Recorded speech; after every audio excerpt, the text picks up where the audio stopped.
Well, today marks the end to both the Atlantic and the Pacific hurricane seasons. To help us break down what happened, we are now joined by AccuWeather lead hurricane expert, Dan Kottlowski. Dan, thanks so much for joining us tonight. You know what? With the Atlantic hurricane season coming to an end, you're probably going into hibernation. So now's a good time to talk to you, I know, because you're going to take a little bit of time off. That's exactly right. So we're going to start off in the Atlantic Basin, Dan. This season had 20 storms, which is the fourth most on record, if I'm not mistaken. But there wasn't much activity in the Gulf of Mexico or the Caribbean.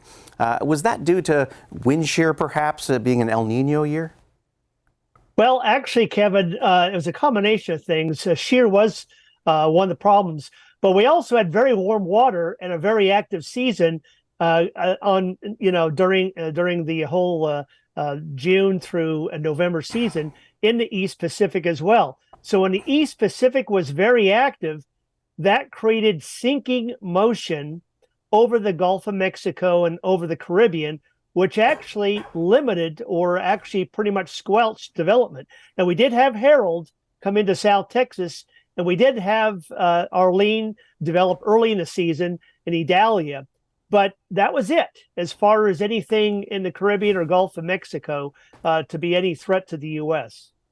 You got it, Dan. Now, there's more than one way to measure the activity of a hurricane season. You don't just go by the number of storms. The best way might be a variable known as ACE, or accumulated cyclone energy.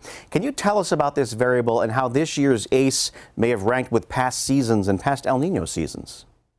Yeah, ACE is a very simplistic way of looking at the intensity or the energy of an actual tropical storm or hurricane. What it does, it takes the amount of time that the storm is happening and the strength of the wind speed. So you square both values every 6 hours and you come up with this value. Well, this year the value is up to 146. Normally it's a 123, and that's about 120% above normal. And that puts things in perspective, as you said, because this is, again, one of the most active seasons that we've had. Like I said, the fourth one.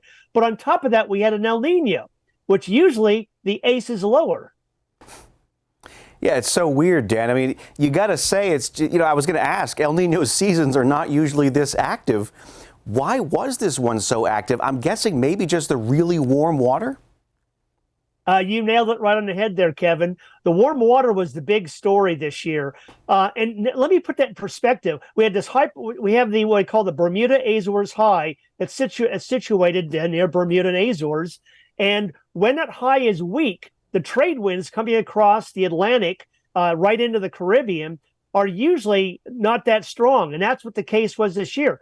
When the trades are weak like that, they don't cause as much upwelling of cooler water down from below. That means if your water temperature is warm during the winter, like this like we saw 8 months ago, then that means that warm water is not gonna cool down unless you try to bring up cooler water from below. And the only way to do that is bring strong trade winds, which is very common. This year, the trades were weak.